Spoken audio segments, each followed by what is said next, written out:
Hoy tenía que estar Gustavo Vélez en este Zoom, no, por razones institucionales, está en La Rioja, no pudo estar. Le pedimos al embajador en Brasil que pudiera tomar la posta y lo hizo, cosa que le agradecimos. Pero decía, por esas cosas de la vida, yo tengo la certeza que la Argentina hubiese sido otra si Daniel Scioli era presidente.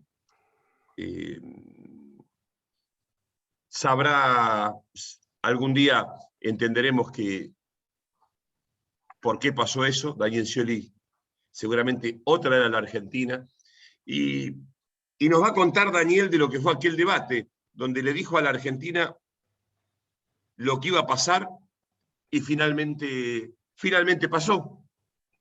Así que no merece mucha presentación. Le tengo que agradecer que lo consultamos a último momento y aceptó gustoso. Decirle a Daniel que están presentes los sindicatos de ESMATA, de la UOM, de Luz y Fuerza, de la FIP y de ferroviarios y petroleros privados, que somos casi 200 alumnos que integramos esta diplomatura, y que es un honor para la diplomatura recibirlo y que haya aceptado esta invitación. Muchísimas gracias, Daniel, un fuerte abrazo y a tu disposición. Gracias, Aldo, por tus palabras. Bueno, muchas gracias, querido Julián, por tus generosas palabras.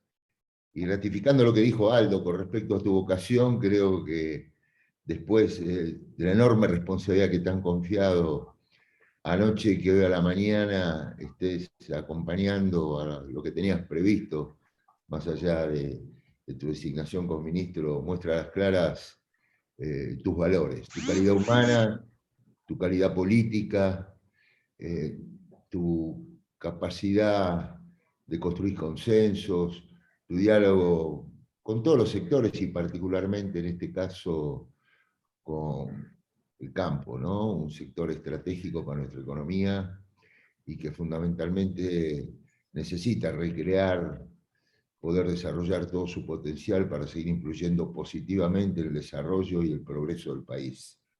A partir de algo que yo recuerdo y lo habíamos hecho muy explícito como propuesta allá en el 2015, cuando nos tocó competir, vos como candidato a gobernador y yo como candidato a presidente, industrializar la ruralidad. Eso tiene más vigencia que nunca porque evidentemente el país lo que necesita empleo genuino, agregar valor a nuestras materias primas, y siento que estas circunstancias y la responsabilidad que nos ha confiado el presidente de la Nación nos va a dar la posibilidad de desarrollar todas nuestras ideas, toda nuestra experiencia, y qué mejor que hacerlo en el marco de este foro, ¿no? Delegados de distintas organizaciones gremiales que tienen nuevos desafíos de cara al futuro. La pandemia ha acelerado los procesos de reorganización del trabajo. Y un tema central es la capacitación, la educación vinculada al mundo del empleo, particularmente a partir de nuestras materias primas, que podamos mejorar la cadena de valor en todo lo que es el sector de la agroindustria. Y Julián conoce muy bien, y quiero también aprovechar que están todas las compañeras y compañeros para repasar los avances que hemos tenido en este tiempo, donde Brasil volvió a ser el socio comercial número 2 del país. Y estuvo Julián acá en Brasilia, estuvo Julián con toda su experiencia, buscando siempre desde su trabajo sensacional en el mate, en un sector estratégico también como el automotriz, pero también con una participación muy activa en lo que luego fue el gran avance que tuvimos en este primer año de gestión aquí en Brasil, que fue destrabar 49 productos que estaban bloqueados para ingresar al mercado de Brasil. Le puedo hablar, por ejemplo, del agua de mesa, que tiene un impacto directo en la economía de San Juan. Le puedo hablar del tema de la pesca, los camarones, que hasta estaban judicializados, y otros productos de nuestras economías regionales. Habíamos hecho en su momento un relevamiento de la demanda potencial, es decir, qué estaba en condiciones de comprar Brasil y la oferta exportable. Y a partir de allí, bueno, cambiamos la actitud tradicional de una embajada, no esperar que las cosas pasen, que nos vengan a comprar, sino salir a vender. Después de una primera etapa, reconstrucción del diálogo político. Personalmente ya he estado en 14 estados de Brasil, a pesar de la pandemia, visitándolos personalmente, en búsqueda de inversión, acompañando a nuestros exportadores.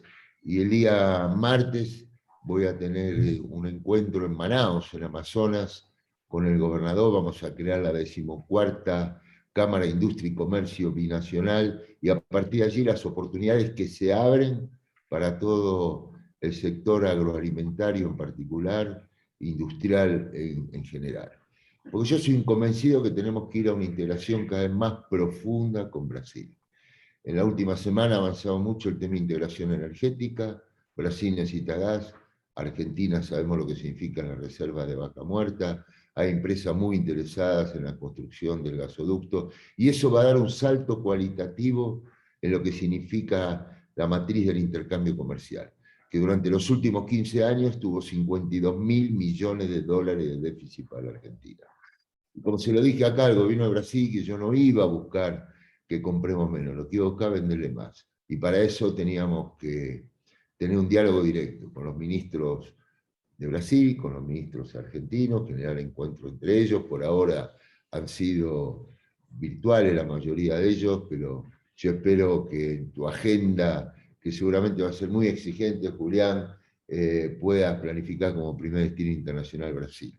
Conocés muy bien el territorio, conocés a la gente aquí, todos saben de tu prestigio, de tu experiencia, y es muy importante. ¿Por qué? ¿Qué es lo que identifico?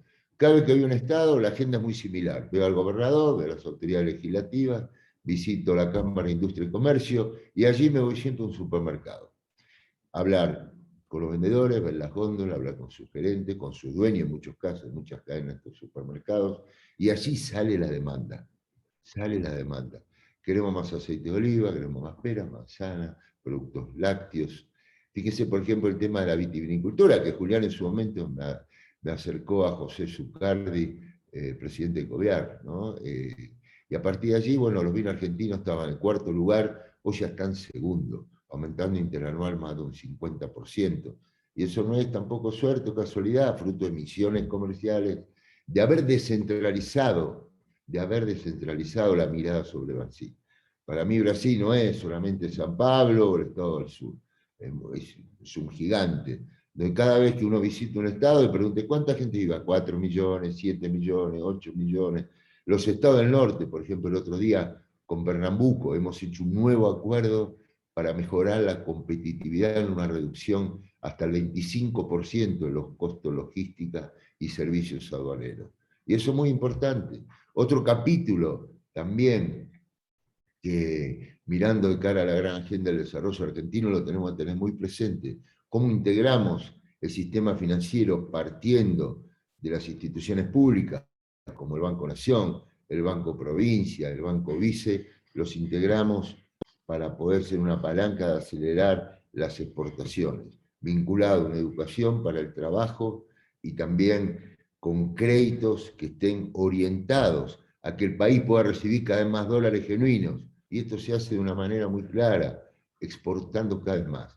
Piensen ustedes que fruto de este trabajo con la red de los 10 consulados, hemos aumentado el comercio interanual un 60%, y ya estamos el 27% arriba de lo que era el comercio bilateral en el año 2019, sin pandemia. Por lo tanto, a las organizaciones que nos acompañan, yo les pido a su secretario general, a sus delegados, que tengan un lugar muy especial en su agenda el destino Brasil.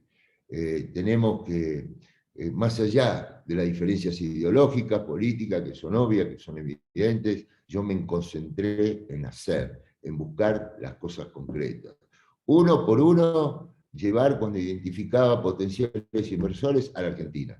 Tengo un caso concreto, por ejemplo, que sé que tiene mucho que ver con el gremio de la UON y otros también con ESMATA. Una empresa Marco Polo que está en Porto Alegre y tiene 12.000 trabajadores. Tenía una filial en Santa Fe, pero importaban mucho más de lo que exportaban.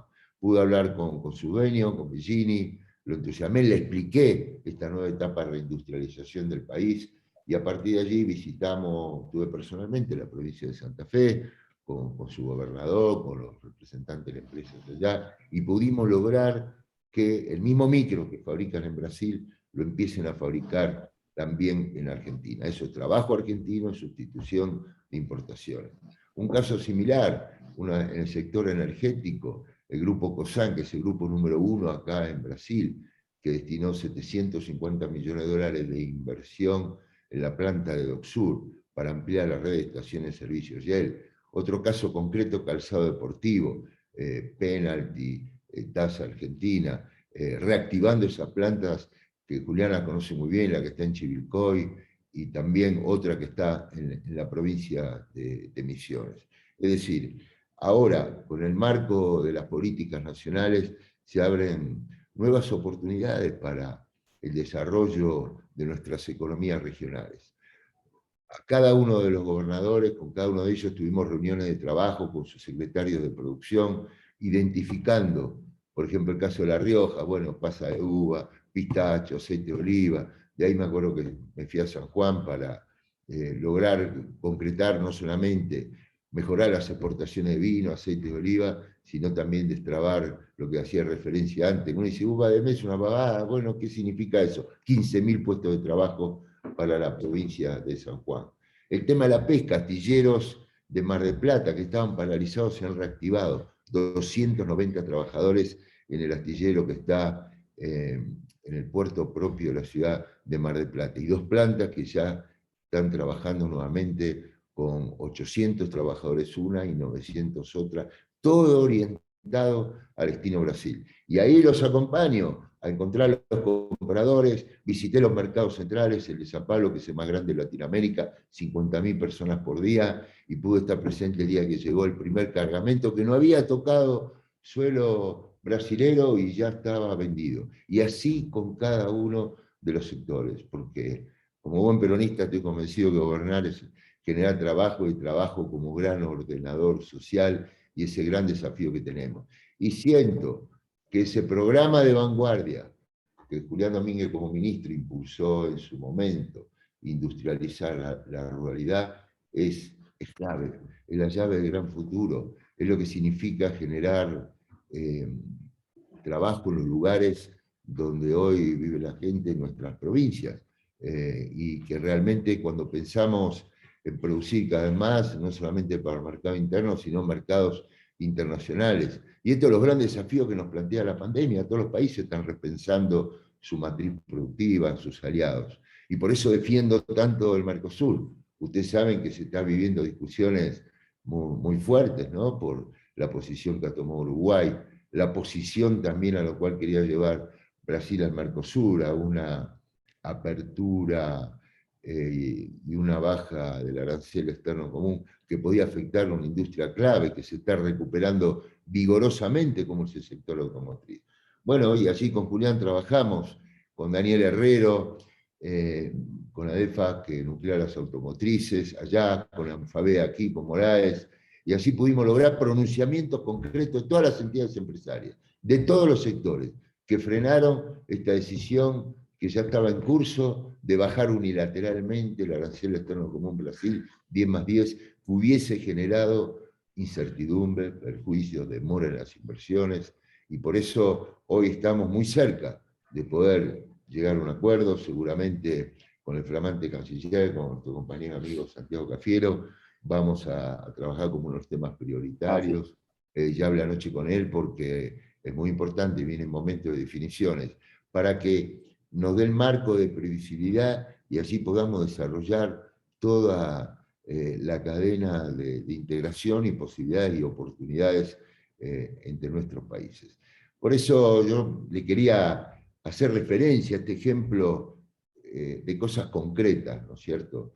Que creo que en estos momentos, y en especial, hoy le mandé un mensaje temprano al presidente que lo tenemos que mirar para adelante, siento que se ha reconfigurado un gabinete con mucha experiencia, con mucho volumen político, con mucho conocimiento de la problemática del país, y espero que realmente un equipo funcione con una gran armonía, complementación, porque hoy los ministerios no son compartimientos estancos, trabajan transversalmente. Yo soy con Julián, estoy pensando cómo trabajar con el Ministerio de la Producción, el Ministerio de Educación, el Ministerio de Infraestructura. Hoy los corredores bioceánicos, la logística, el transporte, es un punto central de la competitividad. Cómo trabajar con entidades financieras. Y Brasil hemos logrado, por ejemplo, con 18 bodegas, algo muy innovador, que se instalen en Santa Catarina una base logística de operaciones y de allí distribuir, es decir, acercan los sectores para distribuir. Y cada cosa que traen lo venden de una manera muy ágil. Una mirada muy especial a las pequeñas y medianas empresas. Tenemos en nuestro compañero amigo Marcelo Fernández, presidente de Sejera, una institución que le ha recuperado en plenitud el espíritu fundacional, para que sea una facilitadora y genere oportunidades. Sabemos que son las pequeñas y medianas empresas las que en el mejor momento, ya con Néstor Kirchner, fueron las creadoras del 70% de los nuevos puestos de trabajo. Son las grandes protagonistas de la movilidad social ascendente que necesitamos hoy recuperar para nuestro país, para dar esa expectativa a nuestra clase media. Y siento también que este contexto, sabemos que tenemos una elección ahora en pocas semanas más, y es una nueva elección. Yo no tomaría tanto como una continuidad de la otra. Tenemos que repensar una estrategia, un mensaje muy claro a la sociedad, de dónde venimos, dónde estamos, y fundamentalmente la expectativa futura, lo que se viene, de qué manera nos proponemos ir solucionando los temas de los cuales la gente evidentemente tiene profundas preocupaciones. Sabemos que vamos camino a la normalidad, espero que pronto podamos abrir la frontera, normalizar el intercambio empresario, presencial y también turístico, una actividad que genera un gran impacto en nuestras economías regionales. Yo lo viví en su momento personalmente como secretario de Turismo y Deporte en el peor momento de la Argentina. Fue el turismo la primera actividad que dio respuesta a generación de puestos de trabajo y divisas genuinas. Y uno de los productos, me acuerdo, Julián, que tenía más éxito era el turismo rural. Por eso le decía que tiene tanto que ver con cada una de las áreas del gobierno. Y también vuelco aquí lo que fue mi experiencia como gobernador en la provincia, sembrar de parques industriales. Lamentablemente después se discontinuó esa política que habíamos avanzado en poner una escuela técnica en cada parque industrial, porque teníamos que formar recursos humanos de acuerdo a la demanda de cada una de las provincias y los lugares donde estaban estos parques industriales. Un ejemplo fue Tres Arroyos, que el 60% de la cosecha logramos industrializarlo allí. Inclusive habíamos puesto una sucursal del Banco Provincia, integrando, como decías antes, lo financiero, lo productivo y con la educación. Así que, compañeras y compañeros, ustedes son un pilar fundamental de nuestro movimiento, de la recuperación de Argentina, lo que representan a los trabajadores, sus necesidades, sus derechos, y creo que en estas semanas que quedan hasta la elección general de noviembre, tenemos que redoblar los esfuerzos como militantes de estas ideas para que realmente se vayan generando las condiciones para que el país pase de una etapa que se priorizó, obviamente, la atención a la salud, a la emergencia, a la reconstrucción de la capacidad instalada en nuestros hospitales que habían quedado absolutamente descuidados. Y por eso vemos cómo con la vacunación se va avanzando hacia la normalidad, pero tenemos de una mirada muy clara en la economía argentina cómo sale adelante definitivamente. Y eso es muy claro, producir cada vez más para que la gente pueda vivir mejor, inversiones productivas, no especulativas, financieras, y siento que ya vamos pasando de la profunda deterioro o recesión que generó el impacto de la pandemia en nuestra economía, ahora una etapa de recuperación, crecimiento y gran desarrollo del país de cara al futuro. Y como cada uno de estos momentos se tiene que preguntar, bueno, ¿en qué lugar puedo ayudar? A mí me tocó acá, para buscar toda mi experiencia. No fue fácil, ustedes saben que Brasil y Argentina atravesaban el peor momento de la relación de su historia cuando yo llegué aquí.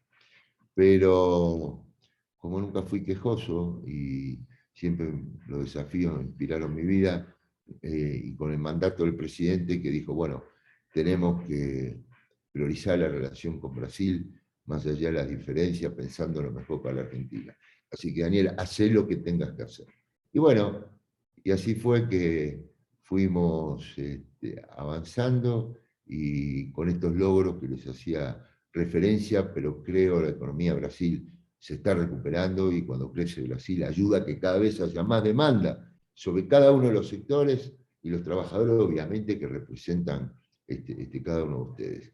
Y después espero también, como decía días pasados a Daer, que podamos generar también encuentros, como está sucediendo en otros sectores, de las organizaciones gremiales de ambos países, para juntos acompañar esta definición clara de una integración cada vez más profunda en nuestros países con la participación activa de los trabajadores. Esto también lo hablé con el expresidente Lula, cual ustedes saben que fue una gran amistad y sabemos que viene del seno de los trabajadores, de su querido sindicato que he tenido oportunidad de conocer ahí en San Bernardo, San Pablo. Como hablé también con expresidentes como Sarney, como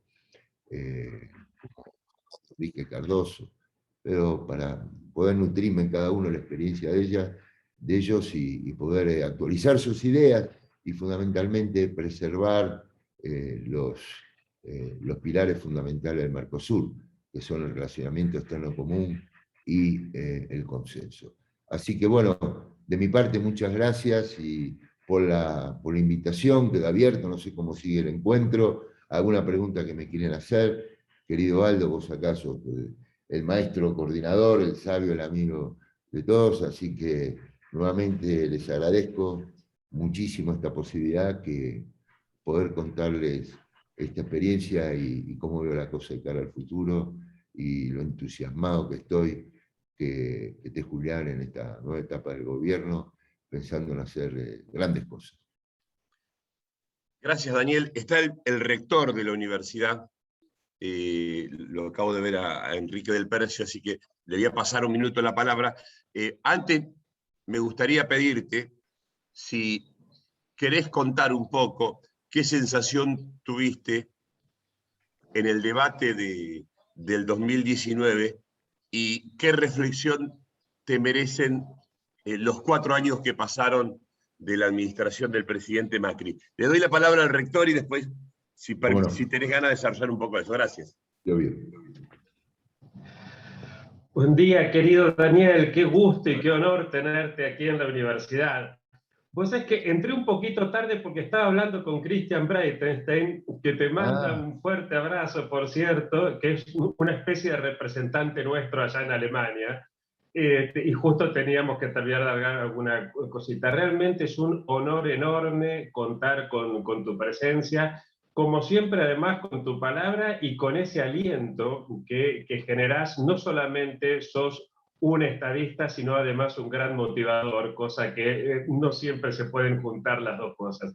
Realmente, qué lujo, Daniel. Muchísimas gracias por estar con nosotros en esta diplomatura y mis felicitaciones al querido Aldo, a Julián, por el nivel increíble de gente que acercan a la Universidad de San Isidro, como en este caso contigo. Realmente un lujo, un honor. Gracias y fuerza con todo lo que estás haciendo. Muchas gracias, Enrique. Muchas gracias y felicitaciones por el trabajo de una universidad abierta, que sea una usina de ideas innovadoras y que cada uno pueda exponer su punto de vista, su experiencia. Y lo que se trata es eso, ¿no? De ser motivadores, de ser inspiradores, de referenciarse en cosas concretas. Puede haber a veces una visión distinta a lo que es el rol de las embajadas, pero yo llegué aquí para darle una fuerte impronta ejecutiva, comercial. No había otra manera de encarar este trabajo con éxito si no era de esa manera, irrumpiendo fuerte, ¿no? Y creo muchísimo que, bueno, en el rol de las universidades, en todo momento, pero particularmente en este nuevo tiempo. Sabemos que también, y ahí haciendo referencia a una de las preguntas que me planteaba Julián, la pasaron mal los 4 años de Macri como presidente y Vidal como gobernadora. Interrumpieron una etapa apasionante que era la creación de universidades.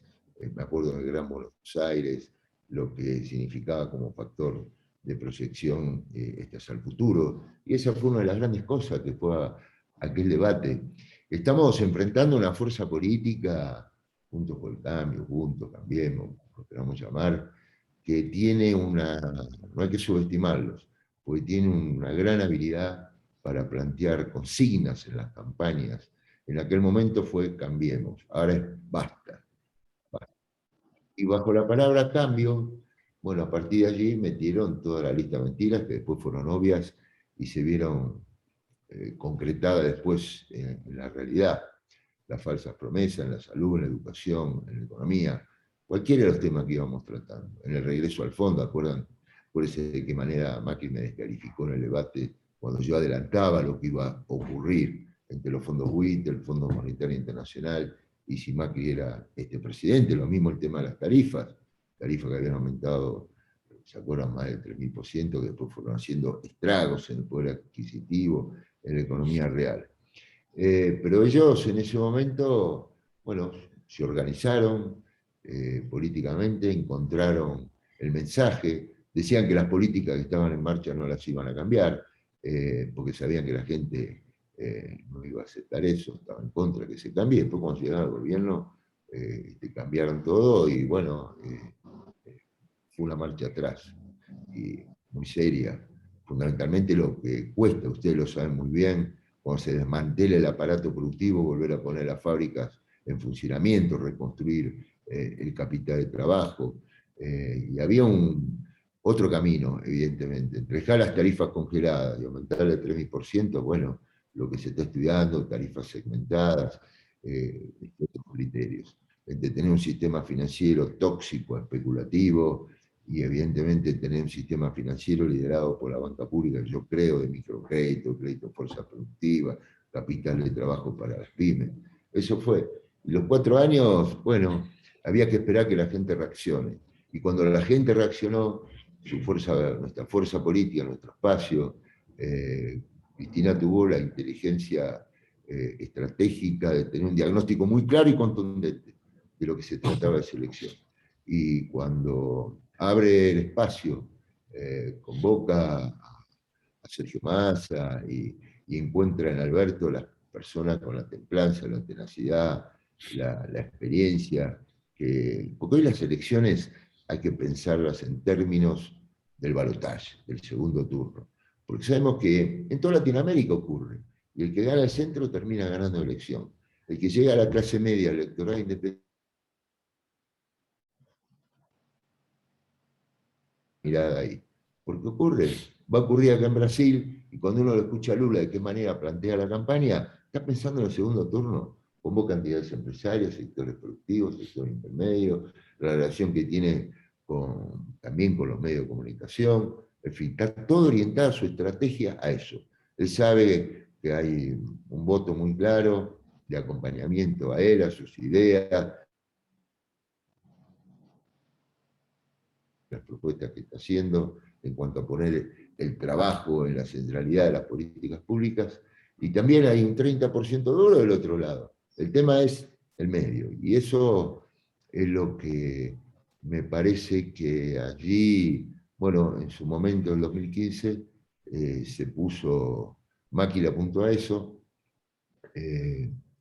y luego su gobierno fue lo que fue, y un día la gente dijo, únanse, no damos más, únanse, por favor. Y bueno, logramos esa unidad que recibió el respaldo. Hoy tenemos la enorme responsabilidad de renovar el espíritu de unidad, pero no solamente quedarnos ahí, sino de ideas innovadoras, de explicar cómo se proyecta la Argentina al futuro, qué significa, bueno, cuando dice el presidente poner Argentina de pie, de qué manera lo estamos haciendo y se va a acelerar.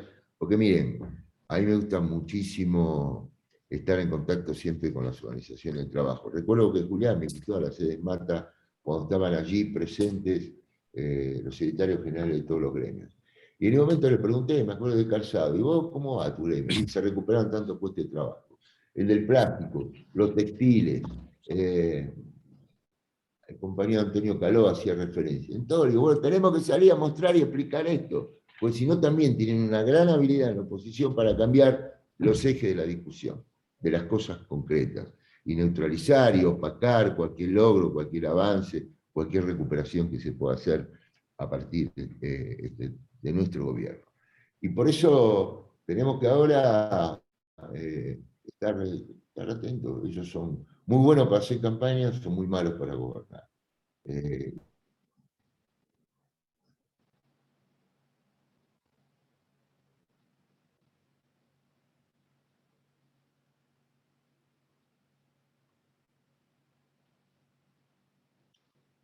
Noviembre, y obviamente con los matices de cada una de las provincias. Creo que ese desafío, con mi experiencia de las alternativas que fui pasando, porque no fue la elección, obviamente la perdí, y yo era el candidato, y yo soy responsable, pero acá lo más serio fue que perdió el pueblo argentino 4 años, que era absolutamente innecesario haber llevado al país donde lo llevaron. La Argentina estaba desendeudada, empezaba la reindustrialización, estaba este programa de industrializar la ruralidad, se venía una gran etapa de desarrollo del país. Bueno, ahora nos toca de vuelta a los peronistas la reconstrucción de todo eso. Lo tenemos que hacer convocando a vastos sectores de la sociedad. La gente quiere poner el hombro, quiere ayudar. Tenemos que mostrarnos sensibles, comprensivos, porque evidentemente la pandemia dejó muy también irritada a la sociedad. Y esto lo tenemos que entender, los encierros, la continuidad de las clases, todo lo que ha sido, bueno, la angustia, obviamente las tragedias, las personas que han fallecido, fruto de esta cruel y brutal enfermedad. Entonces, a partir de ahí, ser comprensivo, bueno, cómo vamos ahora saliendo adelante. Esto es mi respuesta a la pregunta de Julián. Muchas gracias, Daniel. Muy claro y muy bueno para nosotros tener la oportunidad de escucharte. Te cuento que estamos desde principio de año, todas las mañanas nos juntamos acá desde nuestras casas, de nuestro trabajo, para seguir aprendiendo juntos. Y bueno, te quería compartir una pregunta de uno de los estudiantes, que quiere volver un poquito para atrás sobre una de tus exposiciones, Alejandro de la UOM. Vos hiciste mención en un momento a una reducción, una baja del 25% de costos de logística en una de las experiencias que contabas, y si podrías profundizar un poco en cómo se pudo realizar. Muchas gracias. Aquí hay una gran variedad de puertos secos a lo largo y al ancho de Brasil. Dada la extensión del territorio, son zonas aduaneras y firmamos acuerdos con los distintos traders y puertos, como el caso del puerto de Suape en Pernambuco, en Recife, y logramos reducciones de hasta $5.000 por contenedor. Y tenemos todo un programa de reducción de costos logísticos que se los voy a hacer llegar para que esto pueda fluir a las empresas que estén interesados. A los que están exportando que lo sepan, los que nunca exportaron.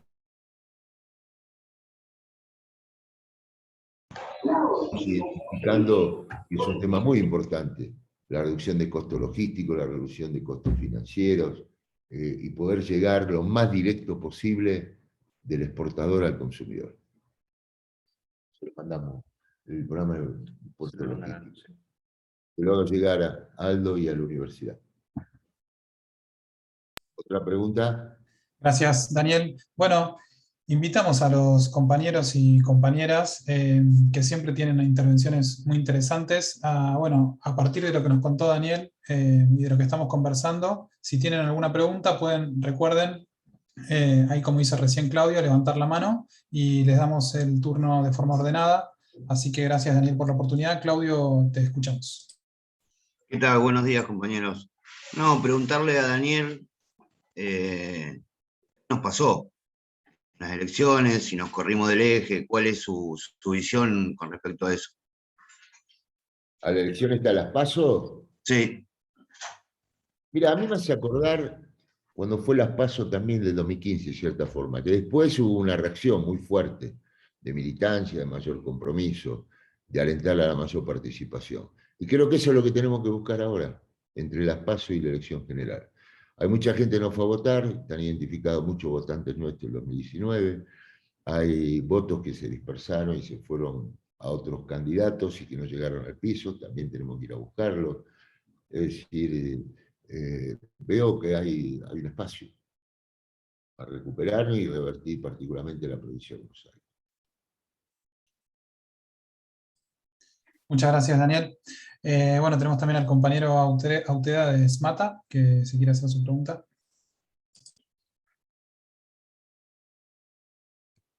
¿Qué tal, Daniel? Buen día. Yo lo que quería preguntarte un poco era, debido a las manifestaciones que hubo estos últimos días en Brasil, ¿cuál era el panorama político que hay con respecto a lo que ha dicho Bolsonaro sobre la Corte Suprema de Justicia de Brasil y cómo ves el tema político de acá, las elecciones que van a tener ellos en el futuro? Una gran movilización que convocó particularmente en Brasil, en San Pablo, por debajo de las expectativas que ellos tenían, que iba a haber más de 1,5 millones de personas en San Pablo y 200.000 en Brasilia. La policía informaron mucho menos que eso. Pero más allá de la cantidad, pensemos que estamos hablando de un país de 220 millones de habitantes, el mensaje en ese momento generó una reacción de la Corte Suprema, que se unió en una respuesta muy clara.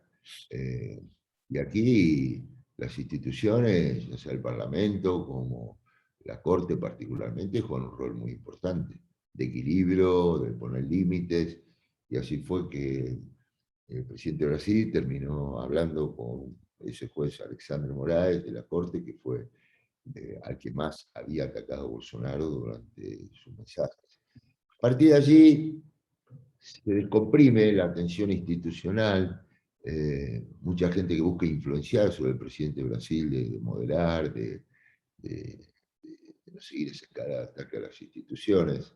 Él tuvo que hacer un acuerdo con el Centrado, incorporó a Nogueira como vendría a ser el jefe de gabinete. Es un hombre del centro con una gran experiencia. Convocó también a Temer Bolsonaro en cuanto a su diálogo con él, derivaron después en una charla con miembros de la Corte para tomar la cosa. Y ahora está girando, está yendo a terminar de vacunar a Brasil. Ya se vacunó el 90% con la primera dosis y el 50% con la segunda. Está orientando a recuperar el auxilio emergencial, que es el IFE argentino, que lo habían discontinuado por temas fiscales, y aquí tengan presente que el ministro de Economía lleva adelante una política muy liberal, pero bueno, y allí está la puja, las tensiones también dentro del gabinete, la visión desarrollista, la visión liberal, pero y él está buscando con eso apuntalar la economía y encarar la elección del año próximo con una recuperación de la economía de Brasil. Las elecciones son en octubre, alrededor de abril se definen las candidaturas, las encuestas muestran que en un segundo turno ganaría Lula, pero no hay que subestimar tampoco a este gobierno de Brasil, porque evidentemente van teniendo reacciones y él busca permanentemente estar en relación con el humor social, que fue lo que lo llevó a la presidencia. Si yo me dejo guiar por los últimos tiempos, creo a veces que pensó que la sociedad seguía con la misma demanda cuando él fue electo presidente en el 2018, pero van cambiando las demandas, se renuevan. Esto una vez me lo explicó el mismo Lula, me dice, Daniel, yo fui candidato una vez, perdí, segunda vez perdí, hasta que finalmente fui presidente porque la gente en ese momento demandaba lo que él representaba. Y acá pasó algo parecido, cuando ganó Bolsonaro la gente había explotado, bueno, el Lavallato, la implosión del vínculo de la sociedad con los partidos políticos. Entonces fueron en búsqueda de este hombre que interpretó esa sensación de frustración. Pero ahora es distinto, como también Lula se da cuenta que es distinto, que tiene que hacer una gran coalición, que tiene que hacer un gran frente electoral, que con el PT solo no alcanza. Entonces está configurando un frente de partidos que dicen vamos con Lula, no es que vamos con el PT, vamos con Lula, el PT es un partido más. Y Bolsonaro también se está rearmando. Así que veremos. Lo importante, como yo se lo he dicho a todos, para nosotros la estabilidad de Brasil, la recuperación de Brasil es algo muy positivo, porque Argentina dependemos mucho, lo saben muy bien los compañeros de Mata, 70%, 80% de lo que se exporta va orientado a Brasil. Y el trabajo que estamos encarando con Pignanelli, de lograr cada vez más integración, fundamentalmente a partir del sector autoparte, vienen de Brasil. La cubierta que va a fabricar Pirelli, que logramos inversión por primera vez en Argentina, una planta de cubiertas para motos, bueno, viene también de Brasil. Son decisiones que se van tomando acá en Brasil. Comprende, y por eso este teléfono lo tienen todos los empresarios de Brasil, todas las entidades, con todo lo que hablo permanentemente, para explicarle, y también da por tierra eso que a veces dice Bolsonaro, Argentina, comunismo, Venezuela, socialismo, todas esas cosas, y dice, digo, para un poco, no tiene nada que ver ni la matriz productiva, ni cultural, ni organización del empleo, cosas de estilo. Pero eso más que nada son mensajes para la política interna para retroalimentar su electorado. ¿Qué estoy viendo? Él busca retener su electorado. Y está buscando Lula hablarle también al otro electorado, al que también había perdido Lula en su momento, y volver a recuperarlo. Y eso también es lo que tenemos que hacer nosotros, estratégicamente. Toda esa gente que nos acompañó en el año 2019, bueno, que evidentemente tenemos que entender, por la pandemia, todos los oficialismos, la mayoría perdieron el mundo. Ahora tenemos que recuperar. Muchas gracias, Daniel, muchas ¿Más? gracias. Sí, te quería preguntar primero si tenés tiempo, porque sé que ahí mencionaste una agenda cargada. Si tenés tiempo, tenemos dos más. Dale. Dale, Miguel, si querés hacer tu pregunta.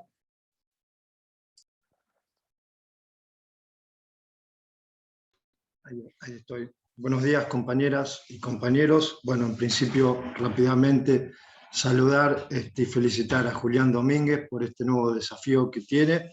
Agradecerle la posibilidad a Daniel Scioli que nos da de estar frente a él y haciéndole algunas preguntas. Yo quería decir, obviamente, que coincido con Julián, que ha sido un retroceso, ese corte que hubo en un programa que tenía la Argentina y que en el 2015 se vio interrumpida y que ya sabemos hoy cómo estamos pagando esas consecuencias del gobierno de Macri.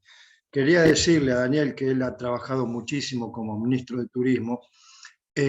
Si hoy no tendríamos que revisar ya definitivamente la apertura de las fronteras con lo que le genera el turismo. Hoy tenemos una actividad que está totalmente cerrada, que es la aeronáutica, y que le ha traído un perjuicio económico. Ahí hay muchísimas cantidades de trabajadores. El turismo genera recursos genuinos, dólares genuinos para la Argentina, y me parece que así como este gobierno ha hecho mucho hincapié y mucho acento en cuidar a los argentinos por la pandemia que hemos vivido, pero me parece que hoy ha pasado mucho tiempo y creo que ya los argentinos han expresado esa necesidad de ir a una apertura, tanto de las fronteras por el turismo, como también de la economía en general. Mirá, ¿Cuál es su Miguel, mirada?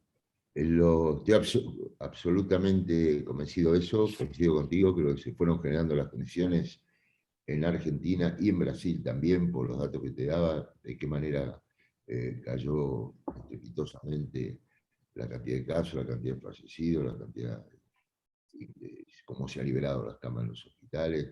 Y creo que con los recaudos, los PCR, las vacunas, tenemos que ir avanzando hacia la normalización. Esto lo vengo conversando con Matías Lames, porque Brasil y Argentina tienen un flujo turístico de más de 4 millones de personas, donde llega un turista y trabaja, donde llega un turista mueve 40 rubros de la economía.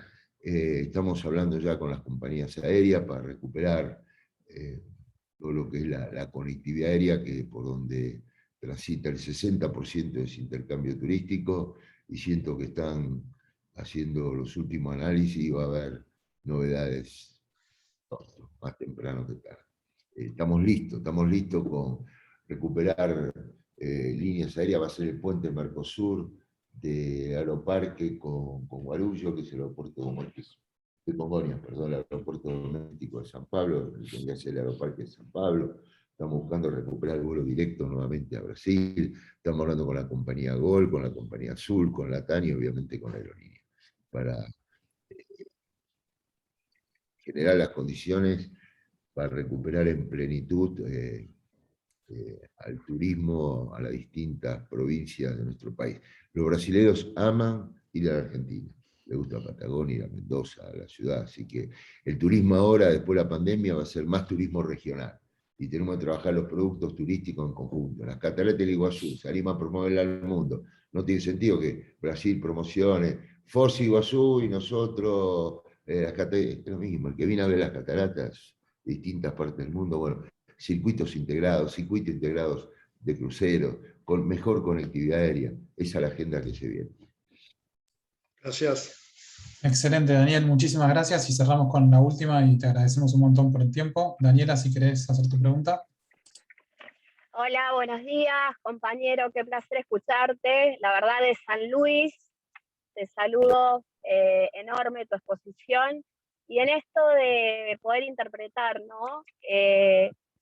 Esta elección puntualmente de las PASO de este domingo, es un poco volver a la emocionalidad del peronismo, lo que nos caracteriza como peronistas, y así poder interpretar lo que nos quisieron decir en las urnas. Yo entiendo que hay que volver a eso, entiendo que es necesario en esta infodemia, en esta guerra de los medios, que más allá de la comunicación del gobierno nacional y provinciales en todo el país, ha sido necesario que salgamos puerta a puerta a expresar nuevamente lo que es el peronismo y lo que es nuestro movimiento.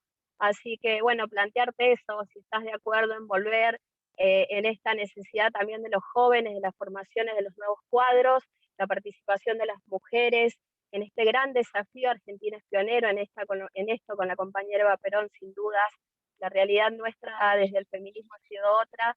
Así que bueno, tenemos un gran desafío por delante en estos 2 meses, pero continuar en esta constante lucha y expresión de amor hacia el pueblo argentino, sin dudas, y creo que consultarte si pensás que es por ahí. Muchas gracias. Coincido absolutamente en lo que decís. Hoy tenemos que representar esos flamantes colectivos y esa manera nueva de expresarse, de reclamar, y está compuesto por, bueno, las inquietudes de nuestra juventud, los derechos de las mujeres, y así en cada uno de los sectores. Y ese es el desafío que tenemos, actualizar permanentemente nuestro mensaje, nuestros ideales, nuestra doctrina a esta nueva realidad del mundo y de Argentina. Y yo creo que la militancia es el motor fundamental de todo esto, porque evidentemente en el campo mediático sabemos que ahí que es muy complejo, y eso, a la hora de la verdad, siento que ese trabajo arduo, intenso, personal, que ahora las condiciones lo van permitiendo, puede ayudar muchísimo. Y te vuelvo a repetir la experiencia del 2015, ya que Julián me traía a recordación eso. Yo sentí un cambio de actitud absolutamente, de nuestras bases, de todos. Ahí se tomó una conciencia que nada, bueno, de qué se trataba. El modelo de país que Macri llevó y el modelo productivo como síntesis. Y creo que hoy también lo que se va a disputar, las circunstancias dadas el 14 de noviembre, nuevamente lo mismo. Modelo de producción y trabajo y otro que ya conocemos. De hecho, bueno, ya lo han planteado en los últimos días de la campaña Juntos por el Cambio. La flexibilización laboral, la eliminación de la domicilización, etc. Muchas gracias, Daniel. Espectacular. Bueno, muchísimas gracias por tu tiempo. Julián, no sé si querés decir algo. Te paso la palabra. Bueno, gracias. Son los lujos que nos damos en la diplomatura, tener a nuestro ex gobernador, ex candidato a presidente de la República, y el embajador que le replanteó a todo el sistema político el rol de las relaciones exteriores y el rol central de nuestra Cancillería en una relación estratégica como lo es Brasil para la Argentina, y que es motivo de la segunda continuidad de la diplomatura el año que viene. Muchísimas gracias, Daniel, por tu disposición, por la humildad que te caracteriza. Te pedimos que suplieras una ausencia. Lo hiciste con la humildad que te caracteriza, la humildad de los grandes, una te queremos mucho, te admiramos, te valoramos y nos contagiás como lo hiciste en tu vida personal. En los momentos de adversidad, de la política, le pones la convicción que solamente tienen las personas que aman lo que quieren. Muchísimas gracias, Daniel, en nombre mío y de los compañeros de la diplomatura. Un fuerte aplauso. Gracias. Muchas gracias, querido Julián. Un aplauso a usted. Muchas gracias. Muchísimas gracias a ambos y como dijo bien Julián, ¿no? Cada sábado se pone mejor la Diplo. La verdad que es espectacular y por eso somos tantos conectados a la mañana aprendiendo desde casa, desde el trabajo y con esta garra. Adri, te paso la palabra a vos para seguir, si te parece bien. Perfecto, muchas gracias Santi, por supuesto agradecerle a Daniel Scioli por esta jornada maravillosa y lo invito nuevamente a nuestro flamante ministro de Agricultura, Ganadería y Pesca a que nos comparta el siguiente expositor, a quién vamos a tener, Julián, en esta mañana. Les pido disculpas, vos sabés que salí de la pantalla, sé que me están escuchando. A ver. Te escuchamos, te escuchamos. Te escuchamos y te vemos. Se ve, Julián. Perfecto. Perfecto, bueno. Nos va a acompañar el secretario general de la FIP. Con lo cual, para nosotros fue una enorme satisfacción la incorporación de los compañeros de la FIP, iniciado el tramo de esta diplomatura.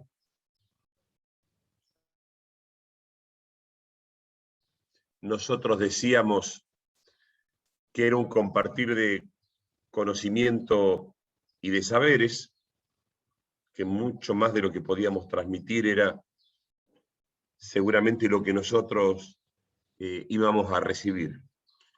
Y cuando charlábamos con el compañero secretario general, le preguntábamos cómo imaginaba, cuando le decíamos, le comentábamos del tema de hablar, le decíamos, bueno, lo más importante es que vos nos comentes tu vivencia en el recorrido político sindical. Bueno, de eso se trata la exposición. Gracias, compañero Flores, por compartir con nosotros esta mañana. Siempre tener un secretario general en la exposición a nosotros nos jerarquiza. El secretario general de la Mesa Directiva Nacional. Yo no sé si el señor rector, el compañero Enrique, se encuentra por ahí, si también quiere saludar al compañero secretario general. Y muchas gracias por estar con nosotros. Un fuerte abrazo.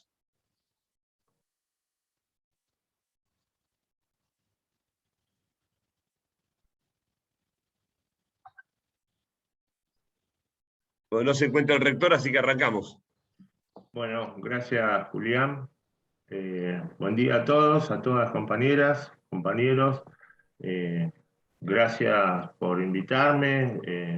En principio, Julián, felicitarte por esta nueva designación. La verdad que nos da esperanza, digamos, de que podamos revertir o darle fuerza a un proceso que la verdad nos puso adverso en las elecciones, así que bueno, también saludar al profesor Aldo Carreras y decir que la verdad que la charla del embajador Daniel Scioli fue de lo más interesante.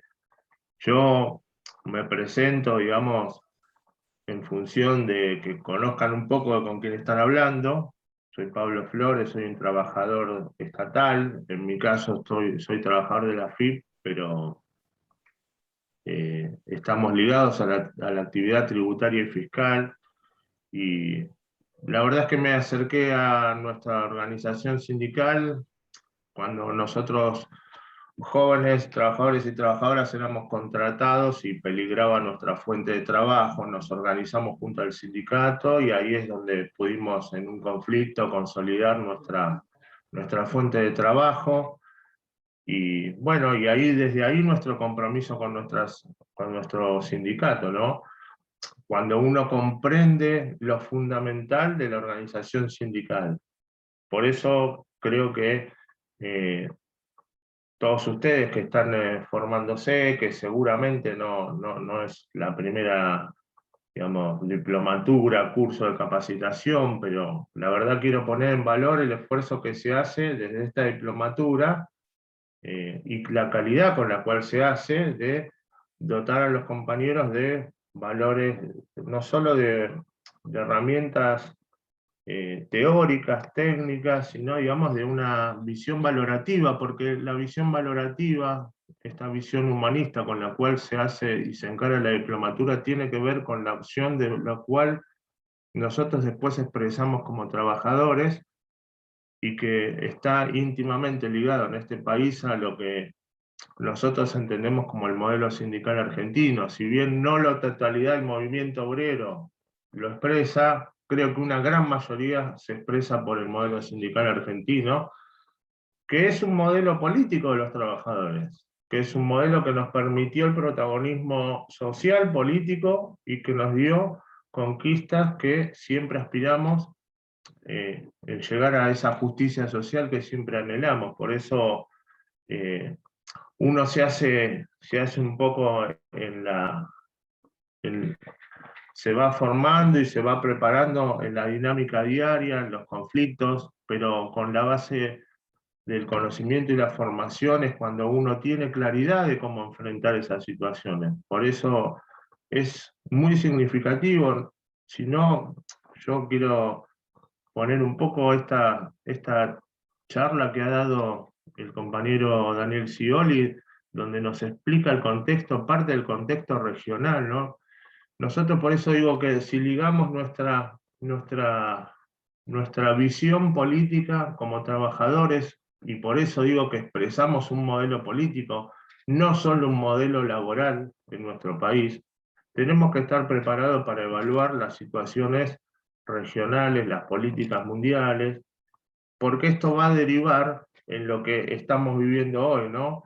En que cada tanto se pone, en medio de las elecciones, se ponen a refrendar a la ciudadanía en qué país de modelo, en qué modelo de país queremos vivir, ¿no? Si el modelo de especulación financiera o un modelo de producción, trabajo y desarrollo. Y es lo que permanentemente, cíclicamente pasa, y quizás nos cuesta consolidar a nosotros como parte de ese modelo, de ese sector popular que quiere consolidar un camino hacia la justicia social. Por eso la preparación y la formación es fundamental en función de que nosotros no solamente estamos ligados a la vida laboral de nuestros compañeros, sino estamos ligados quizás al destino que tiene el país, ¿no? El general Perón decía que los trabajadores tenemos que ser parte del diseño del país en el que aspiramos a vivir, y que los trabajadores organizados somos parte del pilar, somos uno de los pilares del cambio y de la transformación. En función de eso, digamos, pongo en valor esta diplomatura, la calidad con la que se lleva adelante, y un poco, bueno, obviamente que hacer algunas reflexiones, porque lo que está pasando en la coyuntura nos lleva, nos lleva al debate, ¿no? ¿Qué pasó en las elecciones? ¿Qué nos pasó? ¿Cómo actuamos los trabajadores? ¿Cómo nos vemos, digamos, en una situación quizás que hace 15 días, 10 días no estábamos en medio de un debate, y que venimos teniendo los trabajadores? Yo quiero traer acá también, digamos, lo que nos pasa como movimiento obrero, ¿no? Que parte de los trabajadores que no tienen trabajo están representados en organizaciones sociales, por suerte, porque si no este país sería un caos, pero otra parte del movimiento de trabajadores con trabajo está debatiendo su unidad. ¿Y cuándo empezó a debatir su unidad el movimiento obrero? La empezó a debatir quizás cuando, después de la dispersión del gobierno anterior, donde también se había construido una unidad, empezó la persecución a las organizaciones, empezó la dispersión, porque vino ese modelo fuerte que se había construido tanto en 10 años, y sin embargo ese empujón que nos dieron empezó a destruir todo en poco tiempo. En los primeros 2 años hubo grandes transferencias de de sectores de la economía que se adueñaron, digamos, de la distribución del ingreso, se lo llevaron grandes sectores de la economía, como los sectores energéticos, los sectores, digamos, de los modelos económicos agrarios del poder. Me parece que se llevaban gran parte, hubo una transferencia del poder adquisitivo, se lo llevaron los que abusan de esa situación, y la especulación financiera, no fue que en 4 años, en 2 años quedamos, digamos, en una situación de retroceso total. Y por eso es que nosotros tenemos que, ahí, digamos, quedamos nuevamente todos dispersos, porque el poder, digamos, de las élites económicas y de lo que nosotros llamamos de la oligarquía, es que opera en contra nuestra. No es que esto se da porque nosotros nos queremos dividir, sino que hay operaciones muy fuertes en contra de esto, porque somos en definitiva los que podemos, como decía en un momento, llevar a la transformación y ser uno de los ejes de acumulación del sector popular. Por eso, cuando viene un nuevo proyecto a volver a hacerse el Frente de Todos, ¿sí? Cuando viene a instalarse nuevamente un frente como el Frente de Todos, es que el movimiento obrero empieza a evaluar la unidad. ¿Qué cuesta? Porque me parece que muchas veces le hicimos poco caso a Perón en función de que tenemos que discutir más las ideas, menos las cosas y poco los hombres, ¿no? Y la unidad del movimiento obrero no la necesitamos para tener una reivindicación laboral, la necesitamos para volver a tener una fortaleza que le dé cuerpo a este frente político que pueda llevar adelante la transformación. En función de eso, es que creo que acá es donde nosotros tenemos que tener claridad cómo, si estamos formados, para qué modelo estamos formados, si nosotros ponemos un modelo político, utilitarista, con rentabilidad, o creemos en un modelo solidario, humanista, en donde el hombre es el centro de todas las cosas y las soluciones tienen que ir en función de eso. Así que detrás de todas estas cuestiones que discutimos en la coyuntura, también nos aparecen los grandes desafíos, ¿no? Como la cuestión tecnológica, un cambio de época, donde los trabajadores tenemos que pensar si nosotros también podemos adueñarnos de parte de la tecnología, porque nosotros también podemos producir tecnología. Esto que decía yo de que el modelo sindical expresa un modelo político, no solo tenemos que ver con lo laboral, sino que hay un montón de entidades asociadas a los sindicatos, desde la salud. Nosotros le damos salud a nuestros trabajadores, le damos formación, le damos capacitación con institutos, le damos turismo, le damos recreación, le damos deporte. Hay una vasta y enorme frente de situaciones donde nos expresamos, donde cubrimos estas situaciones, donde nosotros tenemos que evaluar si nosotros también podemos ser los que desarrollamos tecnología y los que podemos, aunque sea, yo lo digo de esta manera, porque acá vienen los que se adueñaron del desarrollo de la tecnología, y muchas veces lo hicieron, como lo hicieron en el gobierno anterior, trayendo empresarios, ellos decían gobierno de CEOs, ¿no? Donde ellos colonizaban el Estado y en muchos casos se llevaban la tecnología que desarrollaban los trabajadores estatales, los trabajadores industriales.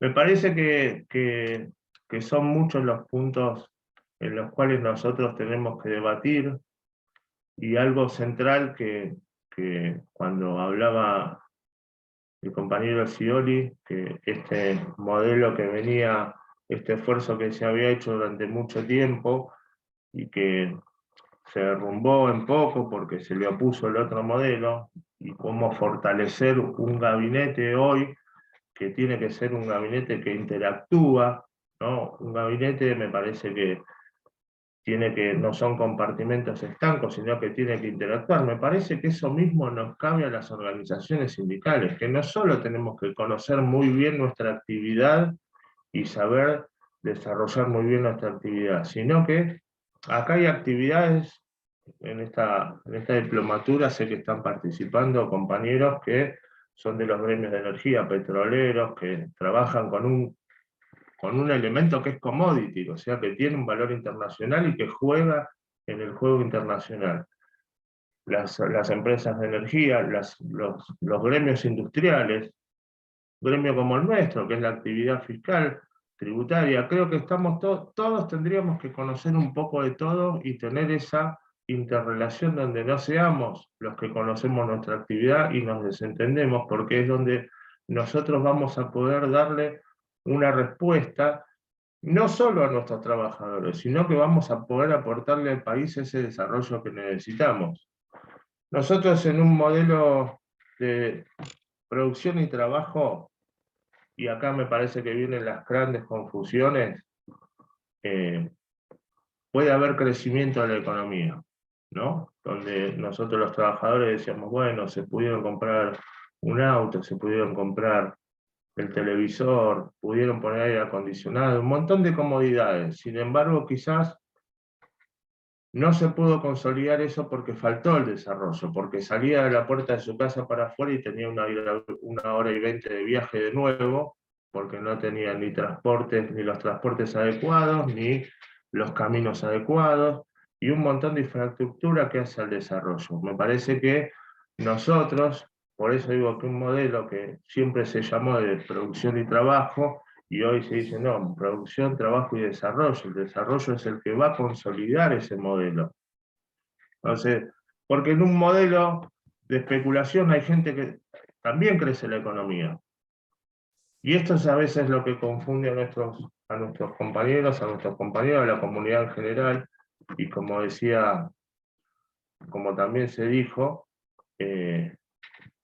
las campañas son muy engañosas y a veces interpretar a nuestra comunidad, a nuestro pueblo, tiene que ser uno de los factores fundamentales de lo que tenemos que tener ahí siempre presente, ¿no? Como lo hacemos en cada actividad y en cada gremio. ¿Qué están necesitando los trabajadores en cada momento? Esta es la tarea fundamental de los dirigentes, interpretar al conjunto de los trabajadores y ir ahí a donde se puede necesitar esa cuestión general y no decir, bueno, la verdad es que hacer una fórmula y decir, bueno, vamos por este camino porque esto siempre resultó. La verdad que siempre hay que actualizar esas cuestiones en función de poder interpretar. Nosotros lo tenemos que hacer en cada gremio y creo que en conjunto lo tenemos que hacer para las necesidades de nuestro pueblo, de nuestra comunidad. Simplemente estas reflexiones me parece que eran las que quería aportar desde mi punto de vista. Vuelvo a poner en valor la formación y la capacitación. Nosotros tenemos que tener una lectura bien clara de la realidad, como a nosotros nos enseñó el general Perón, de lo general a lo particular, qué pasa en el mundo, qué pasa en nuestra región, qué pasa en nuestro país, qué pasa en nuestra ciudad. La verdad que si el camino lo hacemos al revés no vamos a llegar nunca a nada. Y por eso es cada vez más necesario que entendamos que si en un momento en Latinoamérica se pudieron llevar ciertos avances es porque se dio que había presidencias del mismo signo, quizás acá más peronista, en otros países se los llamó más progresista, pero que permitió ese avance. Cuando se empezó a dar vuelta a esa situación, donde empezó a ver, digamos, esta relación con un país como Argentina y Brasil, que son parte del eje quizás del funcionamiento de Latinoamérica más claro, bueno, donde había un presidente como Bolsonaro y un presidente como Macri, había un entendimiento y el retroceso fue claro. Y el desentendimiento viene cuando aparece un frente político como el Frente de Todos. Si nosotros no estamos preparados, formados para evaluar estas situaciones, muy difícilmente resolvamos las situaciones en nuestros sindicatos y para nuestro conjunto de trabajadores que representamos. Así que la mejor decisión que podemos tomar, porque el esfuerzo que hacen los compañeros en armar la diplomatura, se les suma el esfuerzo de cada uno de ustedes en estar formándose personalmente, porque también son desafíos personales, es el aporte de cada uno de ustedes, cuando ustedes dicen, no, voy a sentarme acá, voy a formarme, me voy a interesar en un desarrollo personal, porque esto está ligado íntimamente a que esto tenga un fruto. No es una cuestión donde tiene que haber un convencimiento en la formación. Por eso, el agradecimiento a que podamos participar de la diplomatura, que ustedes, digamos, acepten, digamos, este desafío, que no solo es colectivo, sino que tiene algo de personal, y que bueno, que mientras nosotros lo pongamos en una valoración colectiva, pero con los valores, con el hombre como centro de todas las cosas, me parece que es el camino. Yo simplemente quería dejar estas reflexiones. Tenemos grandes desafíos en lo estratégico y en las coyunturas. Así que bueno, simplemente dejar estas reflexiones y bueno, y estar a disposición para ustedes si quieren hacer alguna pregunta, algo, o bueno, a los expositores, a Julián y a Aldo, que sigamos con la diplomatura. Gracias.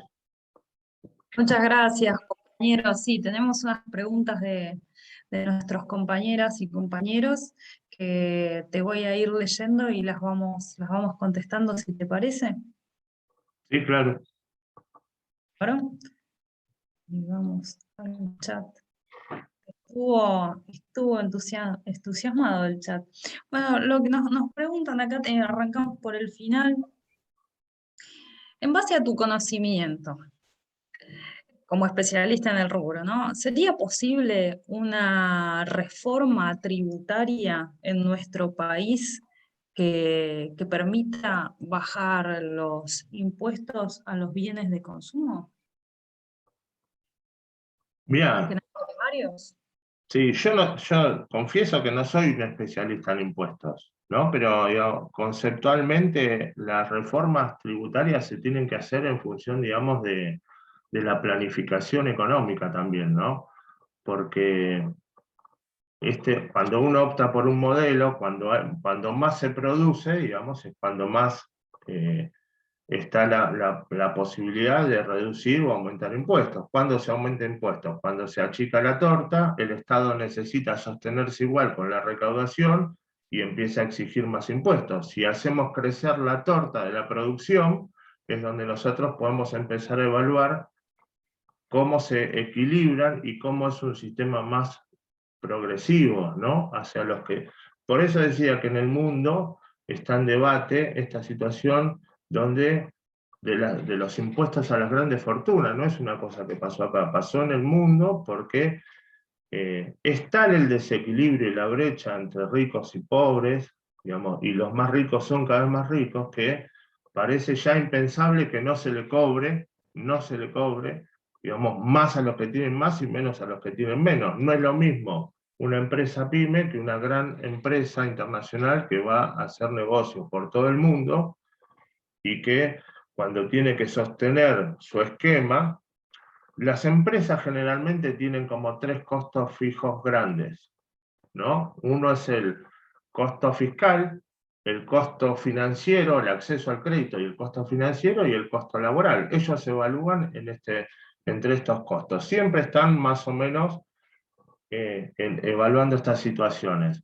Ahora, ¿qué pasa cuando viene un modelo como ustedes vieron que expresan los candidatos? No, hay que ir contra la reforma laboral porque el costo fiscal, el costo de laboral, hay que ir contra las indemnizaciones.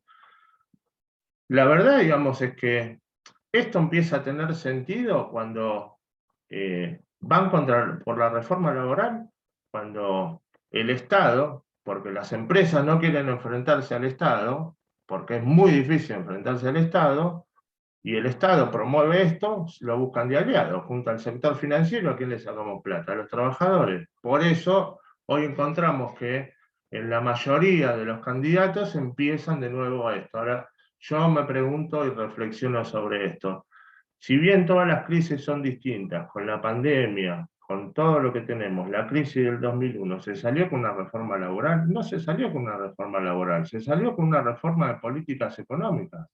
Se salió refinanciando la deuda del fondo, se salió, digamos, por eso nosotros tenemos que conocer bien cómo son los esquemas cuando se ponen en juego estos sistemas, ¿no? Cuando hay una alianza de los que gobiernan con el sector financiero, que es el que busca la mayor rentabilidad en todo momento, obviamente que van a agotar, digamos, al costo laboral y van a sacarle la plata a los trabajadores.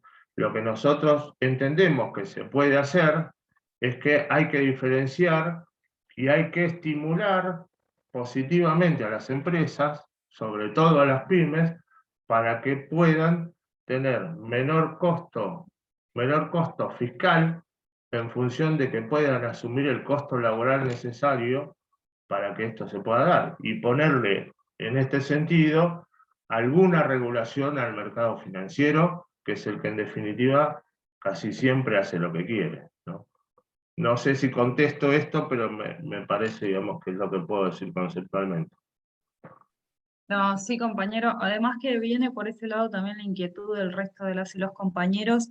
Acá se preguntan, respecto a la recaudación de impuestos, ¿cree que debería haber más control en dicha recaudación y cómo podría implementarse en todo caso? Justamente a colación de lo que estabas comentando, ¿no? Porque estamos en una situación muy difícil. ¿Cómo podemos encarar una reactivación económica, entendiendo que, bueno, que el Estado es protagonista para los próximos 2 años, en este contexto pospaso, ¿no? Mira, yo voy a poner un ejemplo con esto. Los controles, digamos, esto como somos todos buenos, pero si nos controlan somos mejores. Bueno, yo voy a poner un caso de ejemplo, que es la hidrovía.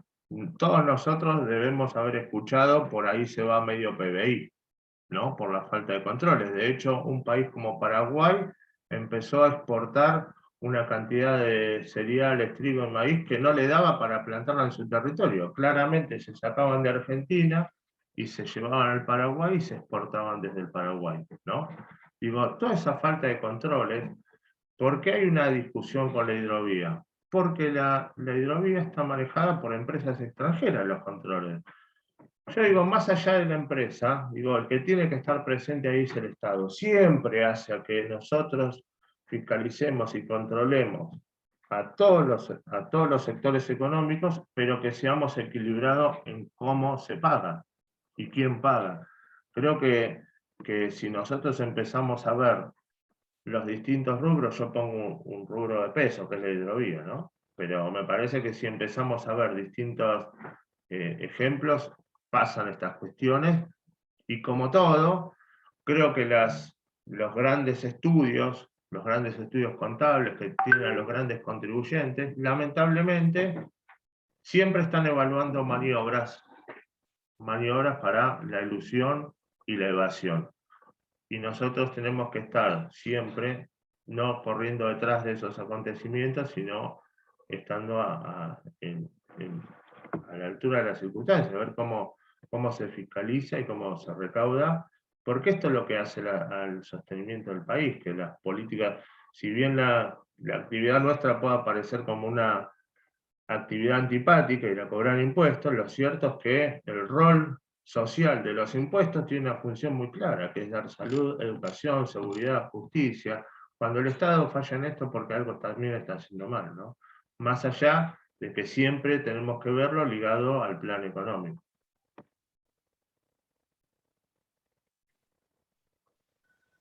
Qué importante poder organizarnos en el futuro económico. Ahora voy a cambiar un poquito de tema, por inquietud de las compañeras.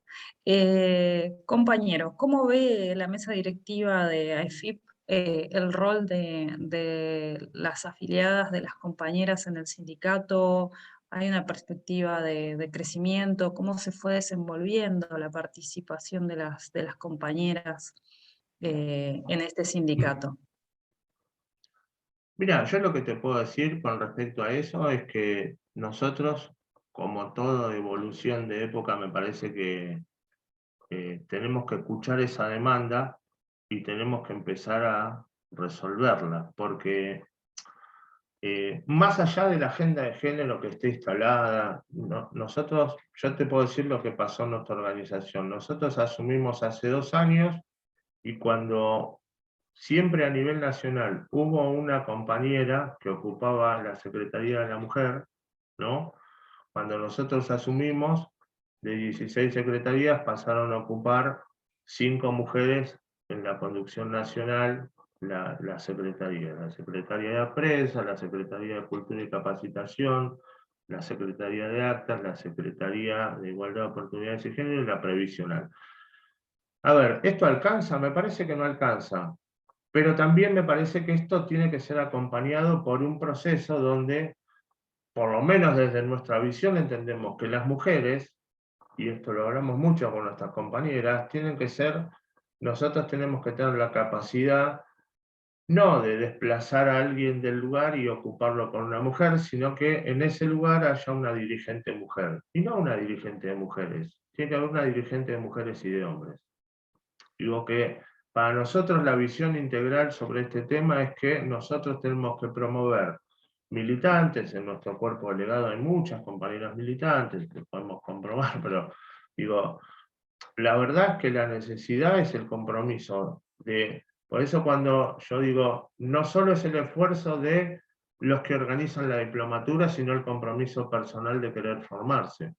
Alguien no puede querer obligar a nadie a formarse si no está en sus convicciones personales y en su esfuerzo, y en lo que apuesta, que es, digamos, hacerlo para representar a otro. Entonces digo, acá tenemos que estimular esto en un proceso de tiempo para que lograr que haya más compañeras en los distintos roles, delegados, dirigentes de seccionales o en la conducción nacional, pero que sean dirigentes, yo entiendo, y muchos lo venimos hablando, no solo, digamos, de la agenda del género, que si bien también hay que ocuparse, digo, tienen que ocuparse del problema integral de los trabajadores y de las trabajadoras. Claro, ¿y cómo colabora la organización sindical? ¿Cómo contiene a las compañeras que están exigidas en tareas de cuidado en sus casas y además poder formarse como militantes? Porque lo que necesita un militante muchas veces es un hogar que lo contenga y un espacio de militancia que lo contenga, ¿no? ¿Hay actividades para las compañeras, para contenerlas? No me voy a hacer, digamos, el que somos los que estamos trabajando específicamente en esto, pero le damos lugar, digamos, o estamos escuchando esas demandas y estamos atendiéndolas. Lo cierto es que esta cuestión donde yo por lo menos entiendo que tiene que ver mucho con la convicción personal.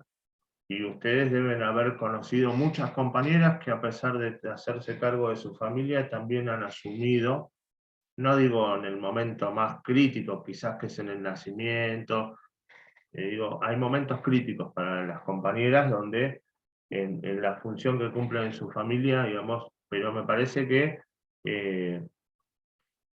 nosotros estamos escuchando esas demandas. Yo no te puedo decir, mira, estamos haciendo esto, porque también aparecen muchas cosas como medias como marketineras en esta historia, ¿no? Para no ser, bueno, hagamos un lactario, hagamos esto, hagamos el otro. Yo creo que nosotros por lo menos estamos tratando de escuchar las demandas reales de quienes están buscando esa participación y estamos tratando de generar las cosas, los espacios y las condiciones. De hecho, acá, en esta diplomatura participan compañeros y compañeras de nuestro colegio. Muchísimas gracias, compañero. Se arranca por escuchar, así que muy bien. Tenemos otra duda, que no tiene que ver con el género, tiene que ver con el capital particular. El impuesto a las ganancias. Ahí comentan en el chat que las empresas grandes le devuelven el impuesto a las ganancias solamente a los jerárquicos. ¿Cómo ve AEFIP todos estos manejos que se hacen con el impuesto a las ganancias? ¿Qué debería hacerse? ¿Cuáles son las perspectivas? ¿Cómo viene esto? No le devuelven solamente a los jerárquicos. A ver, el impuesto a las ganancias está dado por un mínimo no imponible y que tiene un tope, digamos, en donde no se paga y para arriba se paga. Nosotros hemos, en la discusión que hubo este año en el Congreso, que hemos presentado un proyecto propio de nuestra actividad por el proyecto de las ganancias, que fue a modo de entender, si bien apoyamos el que salió, nosotros entendíamos que como específicos de nuestra actividad teníamos que aportar algo más contundente. Y creo que lo hicimos porque hubo muchos miembros de la comisión laboral que prestaron atención a nuestro proyecto porque venía a resolver una problemática un poco más integral que era más integradora en función de resolver no solo el problema de los trabajadores, sino que el destino de lo que se devolvía por impuesto a las ganancias vaya directamente ligado al consumo de otras actividades, como era la producción de línea blanca, la producción de automotores. Digamos que si nosotros planteamos que si en lo que se consumía en determinados rubros de la economía, esa plata se le devolvía. Porque esa plata, al presentar las facturas de esos consumos, primero que el Estado lo iba a tener el IVA asegurado. Cosa que en determinadas, sin presentar los consumos, bueno, uno se ahorra el IVA, pero pierde en ganancias. Entonces, al trabajador siempre le convenía presentar una factura, decir, yo gasté acá, me compré una heladera, me compré una computadora, me compré o hice una refacción en mi hogar, entonces yo presentaba y tenía una devolución por el impuesto a las ganancias. El Estado la ganaba en IVA, pero lo cierto es que esas actividades se iban a reactivar. Acá hubo una evaluación de que esa reactivación se iba a dar igual, ¿no? Me parece que en un punto sí, pero que no iba a un blanqueo de la economía. Pero bueno, sigue en el debate. Lo cierto es que creo que es injusto que los trabajadores en relación de dependencia paguemos ganancias, porque esta discusión se originó al principio de los años 70, cuando se puso el impuesto a los altos réditos, porque los empresarios de las utilidades de las empresas disfrazaban que retiraban plata de las utilidades como sueldos jerárquicos. Así se inició este impuesto. Entonces se puso el impuesto a los altos réditos, porque ellos sacaban utilidad de las empresas disfrazado el salario. Esto se fue desvirtuando, lógicamente, y quedamos casi todos los trabajadores. Si uno piensa que un trabajador que gana 140.000 pesos tiene que pagar ganancias, bueno, la verdad que es una discusión que tenemos que insistir y tenemos que darla hasta que esto, digamos, uno puede pagar ganancias, no sé, cuando gane 400.000 pesos en un país al día de hoy, porque la verdad, digamos, pero bueno, la discusión existe, la discusión es real, la realidad es que hay muchos desocupados, la realidad es que hay, digamos, salarios en blanco muy bajos en la Argentina, muy bajos en la Argentina, y bueno, me parece que hay que subir los más bajos y no que castigar a los salarios que hoy están más altos, que no son tan altos. Pero bueno, me parece que nosotros lo que pudimos hacer desde nuestra especificidad es hacer un aporte a esa discusión que tiene que seguir. Excelente. En este tema del que el salario no es ganancia y la delicada situación de poder comer en una casa, ¿no? ¿Cómo ve la EFIP la posibilidad de la incorporación de los trabajadores de la economía popular a poder llegar a algo así como poder tener la discusión del pago a las ganancias, ¿no? ¿Qué estrategias observa el sindicato para este segmento de la población que ha crecido tanto? En este contexto tenemos casi 50% de pobreza. ¿Cómo incorporamos a toda esa gente? Me parece, digamos, que acá actúa directamente el rol de la economía, que es poner el modelo de industrialización. Lo que pasa es que, digamos, uno tendría que estar pensando, las unidades de gobierno, junto con todos nosotros, tendríamos que estar pensando y planteando en qué rubro se puede, digamos, plantear esa industrialización o esa reconversión de puestos, digamos, de planes sociales en puestos de trabajo concretos. Por eso creo que también hace falta, desde lo fiscal, desde lo tributario, lo que hay que pensar es el equilibrio entre cuál es el costo fiscal que tiene alguien que quiere hacer emprendimientos desde lo pyme para poder reconvertir en esos rubros. Pero bueno, es todo un desafío, ¿no? Porque parece como una cuestión estructural, demasiado 50% pobres. Me parece que yo quizás, digamos, voy a plantear algo que va a parecer medio exabrupto, pero digo, culturalmente en la Argentina, y no por desmerecer otros países de Latinoamérica, la verdad es que estuvimos como en situaciones mucho mejores. Y en la Argentina todos queremos comer asado, no queremos comer polenta o fideo.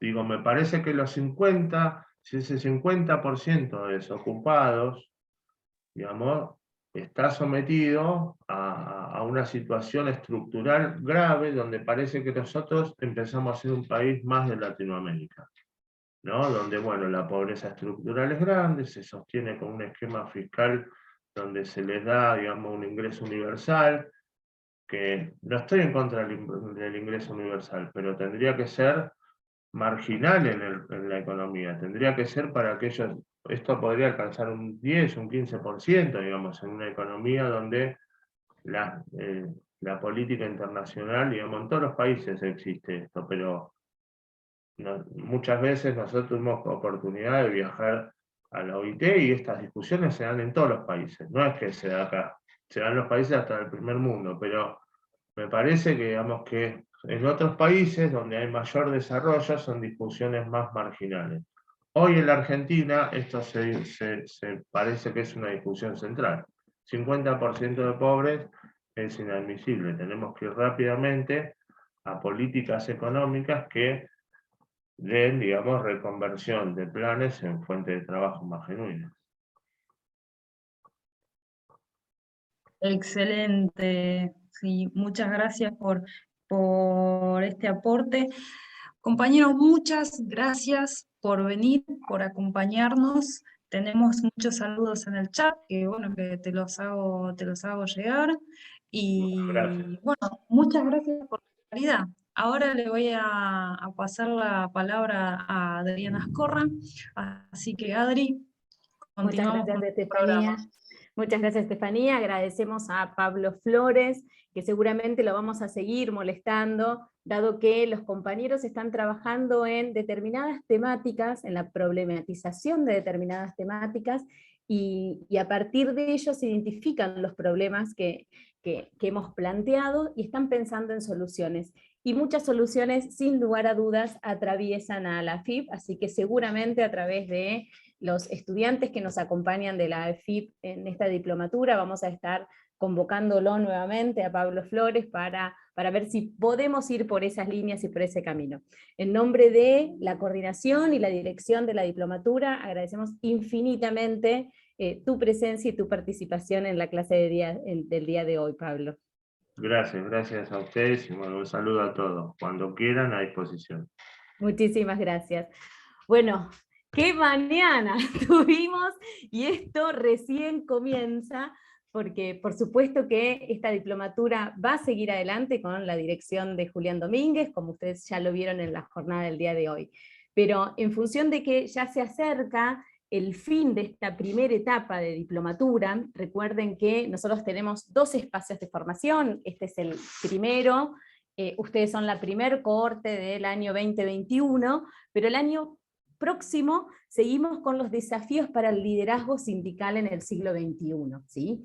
Esa es la idea, arribar al año próximo con este grupo de compañeras y compañeras para trabajar sobre la diplomatura 2, y así poder dar un cierre al ciclo de formación que teníamos pensado. Ahora, para arribar a eso, ustedes y a través de los moderadores, que molestamos bastante seguido durante la semana a través de los grupos de WhatsApp, estamos elaborando el proyecto final. Entonces, este proyecto final tiene, y seguramente con cada uno de los compañeros y compañeras lo han ido trabajando, tiene distintas etapas, y ustedes han ido problematizando la situación, identificando los problemas del tema seleccionado, para luego comenzar a trabajar sobre esas soluciones. La idea, al principio, aquellos que se fueron conectando esos minutitos antes, ustedes veían que por ahí Aldo felicitaba a Santi por la actividad de ayer, preguntábamos si llegaron bien. Desde ayer la coordinación de la diplomatura tuvo un encuentro para planificar el cierre de este primer año. En vista de ello, les comentamos que nosotros terminamos las clases el sábado 6 de noviembre.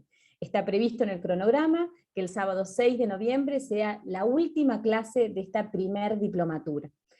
Pero el trabajo final debe ser entregado el 1 de noviembre. ¿Por qué esto y por qué tanta presión que le estamos poniendo a cada uno de ustedes? Porque estos trabajos finales se van a publicar, porque como siempre les decimos, esta diplomatura, más allá de la infinidad de expositores de excelencia que hemos tenido, bueno, y hoy a la mañana lo hemos visto, y además de los contenidos que hemos transmitido a partir de los docentes que nos han acompañado, además de esta parte académica, nos interesa que ustedes, con el rol como líderes sindicales, presenten propuestas concretas que les lleguen a cada uno de nuestros secretarios generales. Entonces, en ese sentido, nos interesa que estén trabajando de manera conjunta con los moderadores. Los moderadores saben perfectamente que podemos convocar los asesores que ustedes requieran. Contamos con los docentes de esta diplomatura, contamos con los compañeros y compañeras que nos acompañan cada mañana. Entonces, recuerden eso. De hecho, en mi grupo, el grupo 7, que estamos trabajando con los trabajadores de la economía popular, sabemos que podemos contar con la asistencia de Norberto Lipski, y mismo con Paula Valmedina, con quienes estuvimos discutiendo días atrás. Así que no duden en repensar las problemáticas con cada uno de los asesores y con cada uno de los docentes. Entonces, repasando, el día 1 de noviembre se va a realizar la entrega final del trabajo, que el trabajo es, sin lugar a dudas, un trabajo en Word, un documento escrito.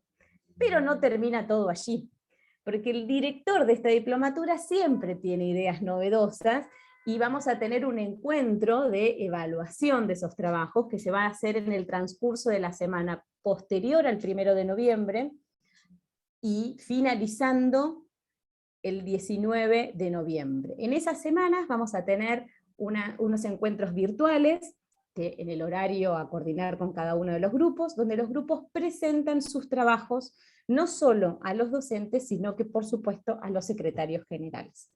Con esto arribamos al final de la primer diplomatura, en donde se va a hacer la entrega formal de los diplomas a aquellos que estén en condiciones de aprobar este ciclo, de alguna manera, y ahí sí se va a hacer un encuentro, esperamos que podamos hacer un encuentro presencial en la Universidad de San Isidro, con la fecha a confirmar, que sin lugar a dudas va a ser luego de las elecciones generales, luego del 14 de noviembre.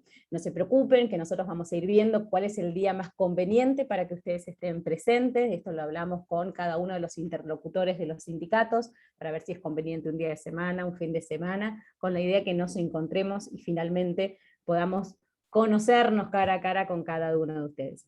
Así que, si hay consultas, dudas, inquietudes, no dejen de hacérselas a cada uno de los moderadores, que son quienes tienen a cargo la tarea de colaborar con ustedes, estar a disposición de ustedes para poder arribar a este trabajo final.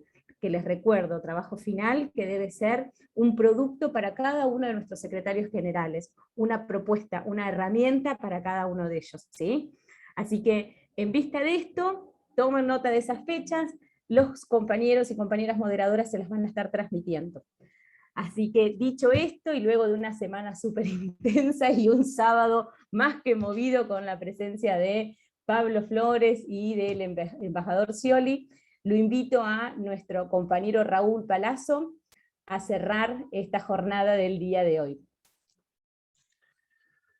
Muchas gracias, Adriana. Realmente estoy emocionado porque el general Perón allá por el 44 recibió del compañero Domenech el título del primer trabajador.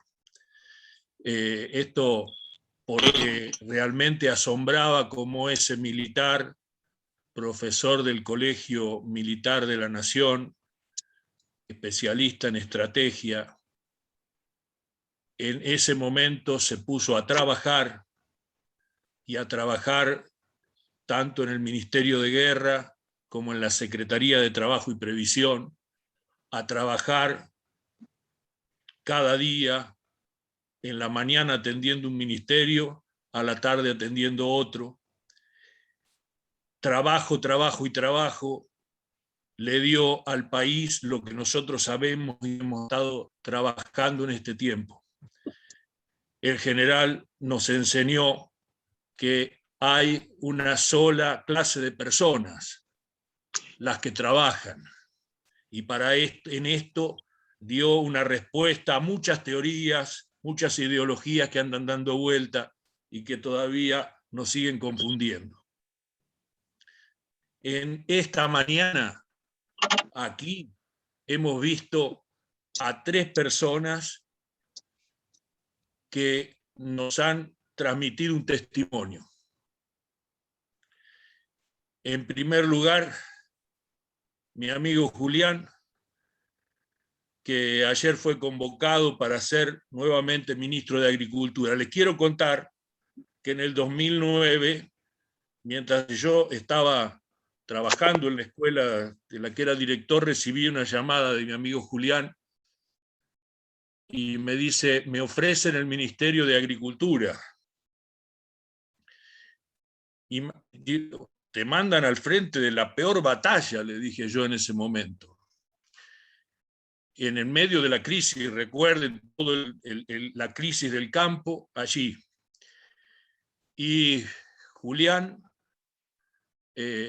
como hizo el general Perón allá en el 44, el 43, se puso el overol de trabajador y se puso a laburar y logró un montón de cosas que no viene al caso ahora decir. Se puso a trabajar, hizo honor a ser un trabajador y es un gran trabajador.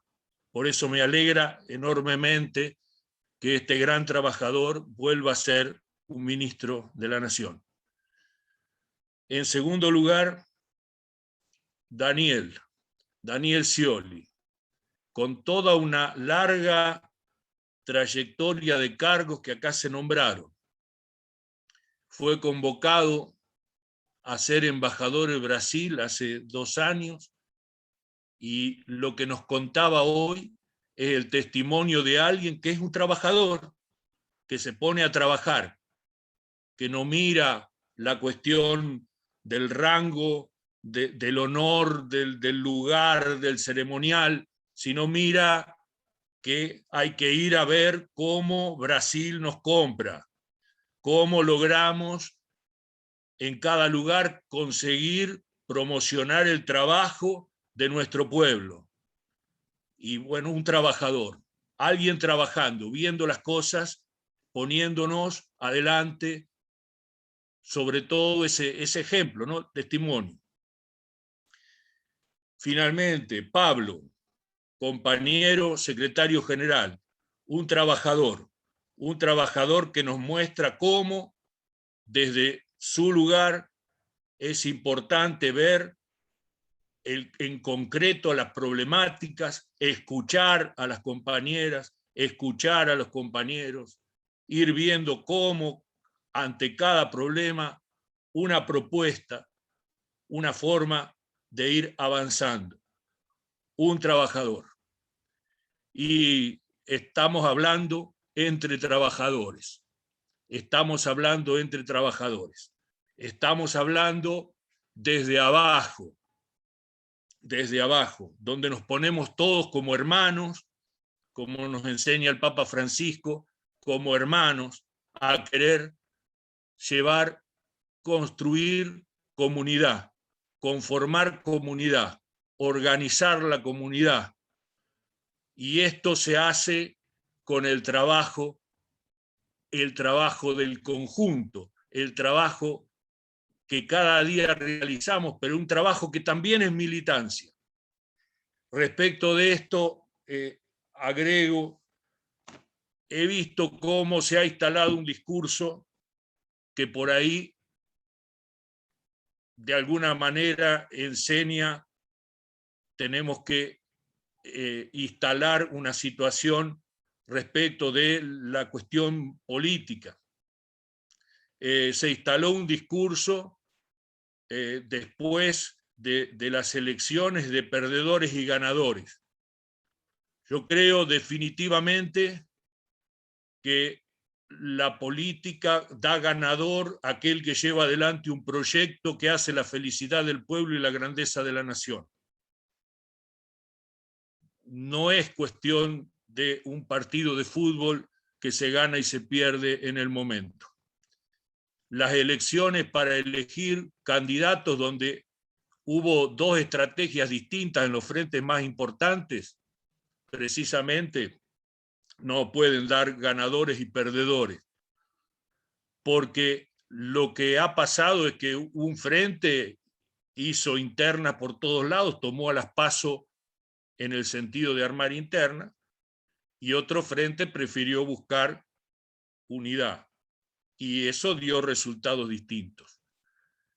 Se instala toda una cuestión muy fuerte, y ahora tenemos que ir hacia un nuevo momento que será en noviembre. Esa es la elección. Y allí hay que trabajar, hay que militar, hay que trabajar. Creo que el tema fundamental es entender que hubo alguien que nos enseñó esto del trabajo que mencionamos primero. Ese líder extraordinario que hemos tenido los argentinos, que seguimos teniendo porque está en nuestro corazón muy vivo y presente, nos dijo también que su heredero era el pueblo. Y nos dijo también que cada argentino tiene en su mochila el bastón de mariscal. Es necesario y es importante que tengamos presente esta cuestión. Cada trabajador, cada trabajadora tiene en su mochila el bastón de mariscal. Cada trabajador, cada trabajadora, desde su puesto de trabajo, desde su familia, desde su organización, desde su comunidad, debe estar trabajando para esto, para la grandeza de la patria, para la felicidad del pueblo, evitando las divisiones, los enfrentamientos, buscando la unidad del conjunto de los argentinos, la unidad con los hermanos latinoamericanos, como nos enseñó muy claramente el general Perón allá lejos y está trabajando hoy Daniel. La unidad de todos los seres humanos, como nos enseña el Papa Francisco. Esto se trabaja, no es una campaña electoral, no es algo publicitario, no es una cuestión que nos meten los medios, es algo que tenemos que construir sabiendo que en nuestros corazones debe reinar el amor, el respeto y esa dignidad maravillosa de ser personas llamadas al trabajo, sentirnos orgullosos y felices de ser compañeros trabajadores, compañeras trabajadoras. Les doy un abrazo grande y, bueno, no sé, me pidieron que cierre esto medio así, como hacemos estas cosas. Nos encontraremos, si Dios quiere, el próximo sábado para continuar con esta diplomatura que creo que está mostrando que vamos muy bien en el camino. Gracias, muchísimas gracias. Gracias, maestro querido. Gracias. Así somos los peronistas. Nos organizamos, nos formamos y trabajamos mucho. Así que bueno, le voy a dar la palabra a nuestro flamante ministro para que nos despida y vamos a comer, que finalmente estamos respirando después de esta semana. Bienvenido de nuevo, compañero Julián Domínguez.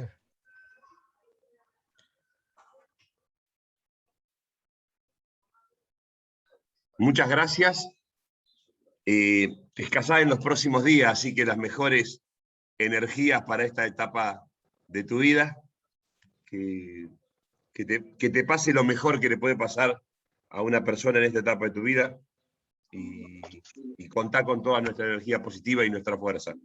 Y vamos a rezar todo. Y bueno, y como dice alguien que nos representa frente al mundo, pues recen por mí, porque estoy en medio de un baile que sabrá Dios lo que quiere que hagamos. Gracias por todo. Muchas gracias. Y lo mejor para vos en esta nueva etapa de tu vida. Felicitaciones. Gracias, compañero. Felicitaciones, Julián. Felicitaciones, compañero. Felicitaciones, Julián. Gracias. Julián, vamos. Fuerza, Julián. Gracias, Julián, que necesitamos. Abrazo, Julián. Un abrazo. Felicitaciones, compañero. ¡Viva Perón, carajo! compañero! Suerte. ¡Viva Perón! Éxito, Julián. Gracias. Vamos, Camilo, Muchas ¿qué dice? Mami, Isabel tiene piojo. Y el asado. Un abrazo. O las verduras y la agricultura. A mí me gusta la carne, les aviso. Un abrazo. Bueno, va a ser un asado con varias cosas. Vamos a tener verduras asadas también, seguramente. Seguro. Qué lindo seguro. que va a estar el encuentro. Gracias. Vamos a tener asados. Merecido, compañero. Buen fin de semana. Muy, muy buen fin de semana. Hasta la próxima. Nos vemos. Gracias, compañero. Gracias a Buen fin de todos. semana, compañeros. Buen fin de semana, compañeros, compañeras. Abrazo, Julián, con todo el corazón. Un abrazo a todos. Gracias. Buen fin de semana. Felicitaciones, Julián. Gracias. Suerte, Julián. Mucha suerte. Gracias, hermano. Todo con vos, dale. Gracias. Un abrazo, Julián. Vamos por las Gracias. pizzas. Muchos Gracias. éxitos. Un abrazo.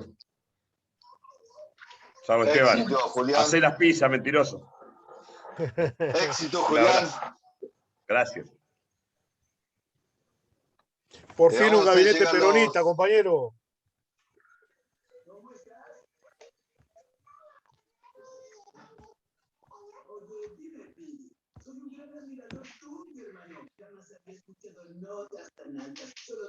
El sábado que viene, a trabajar mucho en el trabajo, que vamos a practicarlo, va a quedar buenísimo. Nos vemos, gente. Buen fin de semana, compañeros. Fin de para todos.